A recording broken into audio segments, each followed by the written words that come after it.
Bonsoir mes frères et sœurs. Je tiens à saluer tous les laïcs dominicains du monde entier.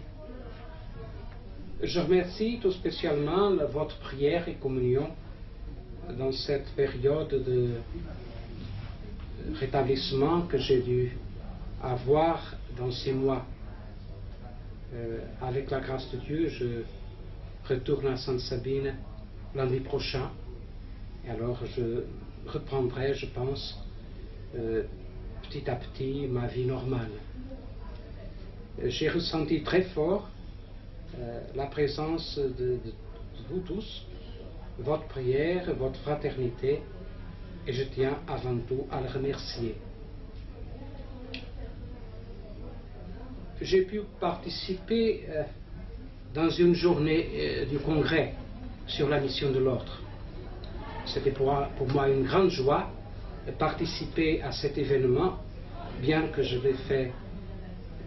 pu être quelques heures, mais cela m'a donné la grande joie de rencontrer beaucoup de dominicains, frères, sœurs, mais surtout des laïcs et des jeunes avec lesquels je travaille directement. C'était vraiment une joie, cette rencontre. Et c'est une joie aussi de voir la participation si forte des laïcs à ce moment si important, si haut de notre vie dominicaine commune. Je vous remercie vraiment à tous ceux qui ont pu venir et ont voulu venir de si loin, Australie, Philippines, Indonésie, Amérique du Sud, Amérique du Nord, Canada et de l'Europe, toutes les parties de l'Europe. Malheureusement, quelques-uns de nos frères laïcs n'ont pas eu la possibilité de venir parce qu'ils n'ont pas obtenu le visa qui leur permettait de participer pleinement à cette grande célébration de l'ordre. J'ai participé aussi à la messe finale célébrée par le Saint-Père, où on a vraiment ressenti ce moment de communion de famille dominicaine ouverte à toute l'Église sous la présence du successeur de Pierre, qui nous a confirmé dans notre mission, comme le pape l'a fait à Saint-Dominique. Mais je tiens à vous demander, et après le congrès, comment est-ce qu'on va continuer? Est-ce que cela nous donnera, est-ce que cela nous laissera comme on était avant? Je ne pense pas. On a vécu vraiment une expérience de vie dominicaine et de communion.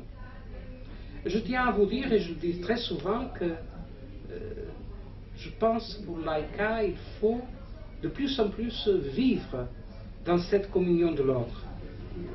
Vous avez pu connaître, partager des expériences, connaître d'autres possibilités d'apostolat.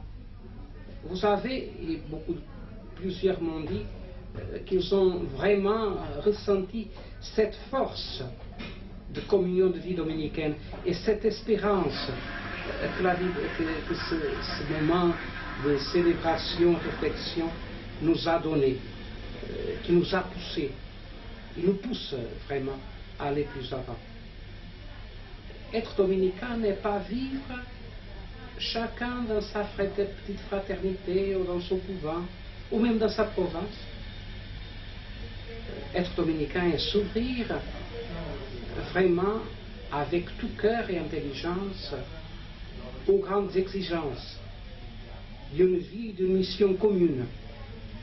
Nous avons une mission commune et seulement dans cette communion on peut aller avant, on peut continuer à vivre vraiment notre vocation dominicaine.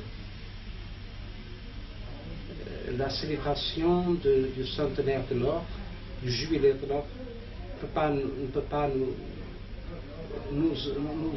vraiment nous aide, nous pousse à continuer dans ce chemin de prédication mais aussi dans ce chemin de communion.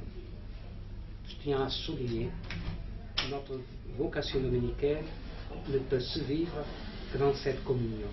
Et maintenant, on a beaucoup de moyens pour vivre vraiment cette communion. Merci à vous tous.